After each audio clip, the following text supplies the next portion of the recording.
Hello everyone, Pete here again. A different sort of video this evening than I'd planned. Contents are something good, something bad, and something sad. The dog's most upset already and has run off and deserted me.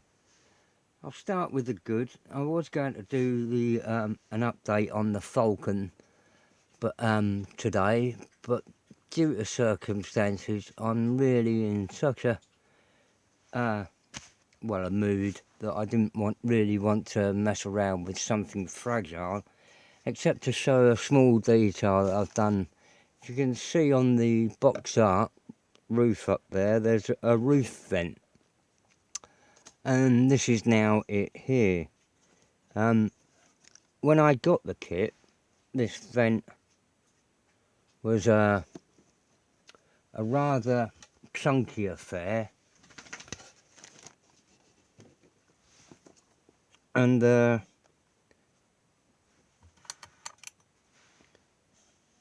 very thick around this area here, around the lip of it. Doing my best to get focus going. And all that jogging about was the dog jumping up beside me.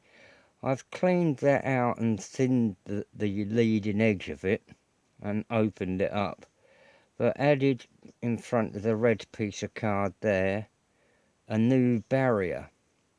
And that's a sandwich layer of two pieces of thin strip, and inside those two pieces of thin strip are two pieces of mesh that I've trimmed down to get into the vent area. If I bring this in slowly, hopefully it will give us enough. Can I get enough light in there to show it? I'll move that little piece of card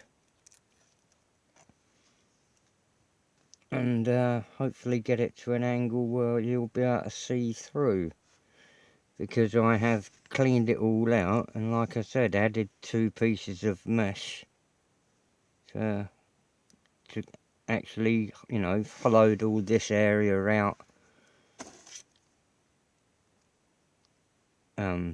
there. I've glued it to this old bit of sprue to help me, but this is all dished out, and then this leading edge is all cleaned out. The top part of the sort of vent edge is a residual part of the original lip. So originally that lip was that thick, you know, like, what's that, nearly a tenth.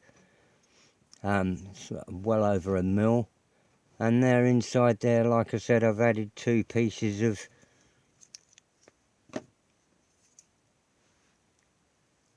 mesh. I really want to try and get that through to a point where it will show through. I don't know, maybe it won't. But anyway, that's as far as the good bit goes on the Falcon, and I have done quite a lot of progress to that. I wonder what fell over then. Oh well. But then it goes on to the next part. In the last few days I've been buying a couple of Mustangs, and I got myself a 69, brand new in a box Boss Mustang from Revell, and I'll revel in the pleasure of building that in a while. I've also got from AMT a 68 Shelby GT 500, which, along the assumption of they're all fine, came well packed and great. Just move that out of the way. And then I got this one in a bag, marked fragile, delivered by Every. It was a second-hand kit. I don't mind bidding on eBay for second-hand kits. The description was, box not great, but it's a complete kit. The seller had 100% feedback, and I was up against 6 other bidders. which would have been cool. Unfortunately, this happened in the postage during its travels from the seller to me. It got completely crushed. This pillar's not too bad, nicely buckled. This one's so hard it's splitting out of the roof. You know, completely sense of that word. Completely. Need some porta power to get into that roof to bring that up, and oxyacetylene to warm it all up. That is totally, you know, that's broken free there. There's a crack right by my finger. So that was the bad. And a little bit further was the sad. If he hadn't died at 27 years old, Jim Morrison would have been 80 tomorrow. And I know a lot of people are old like me and would have been into the doors. But I thought I'd show you a photograph. This is Jim Morrison's grave in the Père Lachaise Cemetery in Paris. This is the headstone of his grave. It's covered in graffiti and always covered in flowers, and there's always hundreds of people waiting there to see it. There's a whole queue goes round the cemetery to see Jim Morrison's grave, along with the other famous people that are buried there. I know many of you won't get the chance to get to Europe and visit this site. But there you go, I managed, you know, I've got this old photograph and thought I'd share it with you. That's the sad bit. Hang on, hold still, Jim. I know you want to break on through from the other side. And there's our... I just thought I'd include that. Great loss. Great loss. So that's me having a bad day in Blackrock. And while I was searching for that, I thought I'd check. Oh, that's what it went. Me as a youngster. How about that? Hang on a minute, I'll try and pick that other one up. I've always had a liking for animals. There's me as a youngster with a nutty little cat. That was called Spider. And then over the years I found several photos really. One of these new ones, which is a print. I thought I'd show you this one as well. This is about 10 years old.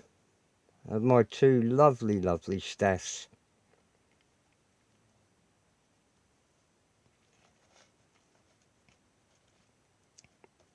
Didn't know that was going to happen.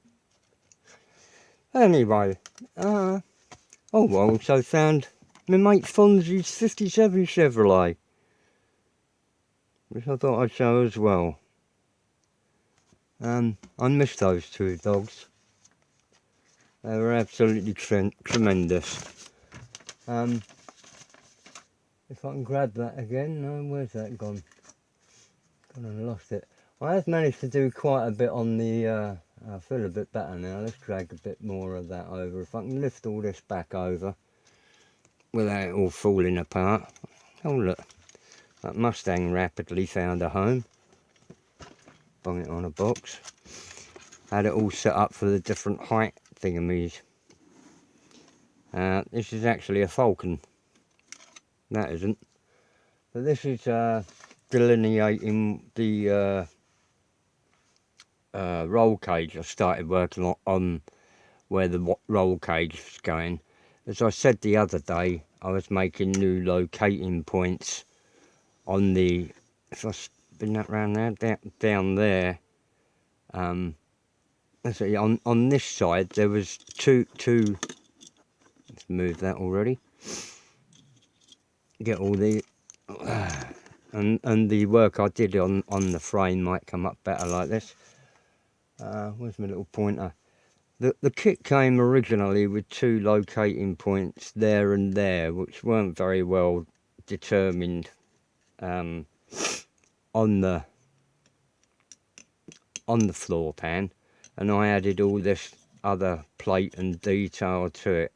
But from here and here, I was able to put in a point at the back, and then from that to that, squared up all the back end there and put in this reinforcing bar, and measured this one going back there to give me 2 more locating points there and there for the other side, because on this side of the floor there was no locating points for the roll cage. So I thought if I put in a couple of rings like that, when I come to build it, I can detail them as well, and or put a piece of plate round it and bolt it to the floor.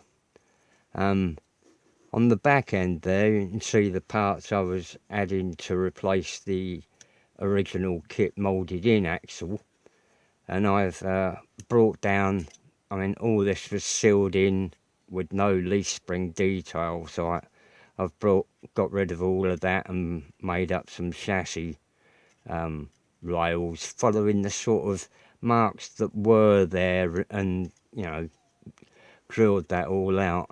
I've still got shock absorbers to add from that, and I was thinking of stealing them really from the 55 pickup I was working on, as that had so much. I'm doing much more work to that than I initially thought I would do. But that's all coming on well, so I'm quite pleased with that. I think this was off of a 1/24th Revel GTX. I don't know, it's in my spares box from a very old build, but that's where they all end up if they're just getting knocked around and that. But it's all, you know, I've built up all that a bit because I wasn't sure how much I see. And in there is a rod that passes all the way through. You know, I've drilled all the way through that axle now, put in a rod to stabilise to wheel hubs, and putting that on. No, I'll leave that with you. So really, it's a sad day for Jim Morrison fans, a sad day for Mustang fans, as that is completely ballsed up. The seller has now said that they'll give me a full refund, and they're putting a claim into the parcel people. So that should all be good. It didn't cost me a great deal, but you know, I was up against 6 bidders. We all had a good chance of buying it. I got quite a good deal, and then the postal company wrecked it. Anyway, best wishes from jolly old England. Bye.